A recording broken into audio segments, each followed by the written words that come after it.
O Jupiter, how weary are my spirits!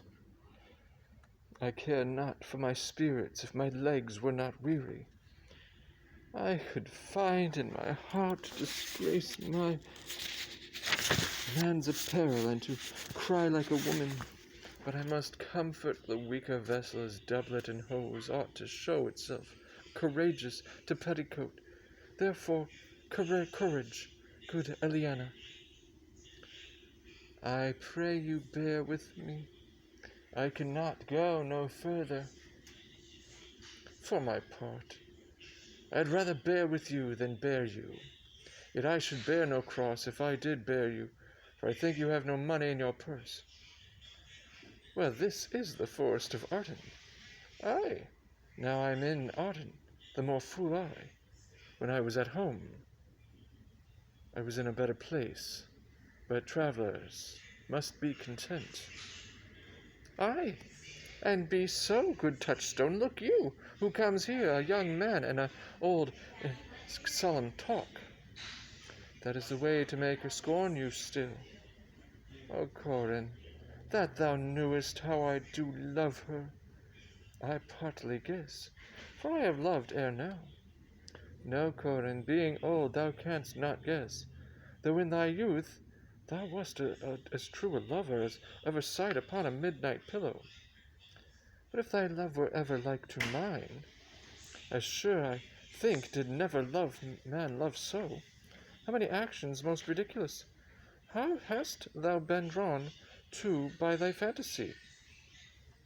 Into 1,000 that I have forgotten? Oh, thou didst then never love so heartily, if thou rememberest not the slightest folly that ever love did make thee run into, thou hast not loved. Or if thou hast not sat, as I do now, wearing thy hearer in thy mistress's praise, thou hast not loved. Or if thou hast not broke from company abruptly, as my passion now makes me, thou hast not loved. O Phoebe, Phoebe, Phoebe! Alas, poor shepherd, searching of thy wound, I have by hard adventure found mine own. And I mine. I remember, when I was in love, I broke my sword upon a stone, and bid him take that for coming a night to Jane's smile. And I remember the kissing of her battler, and the cow's dugs that her pretty chopped hands had milked, and I remember the wooing of a peace card, instead of her from whom I took 2 cards, giving her them again, said with weeping tears, wear these for my sake. We that are true lovers run into strange capers, but as all is mortal in nature, so is all nature and love mortal in folly. Thou speakest wiser than thou art ware of. Nay, I shall ne'er be ware of mine own wit, till I break my shins against it.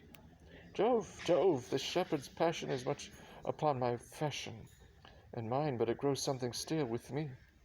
I pray you, one of you question yon man, if he for gold will give us any food, I faint almost to death. Holla, you clown! Peaceful, he's not thy kinsman. Who calls? Your betters, sir. Else are they very wretched.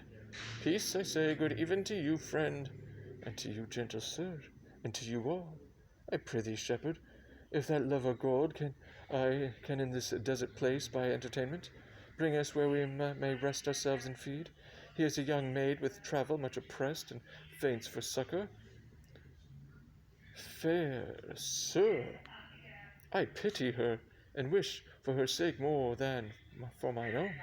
My fortunes were more able to relieve her, but I am shepherd to another man, and do not shear the fleeces that I graze.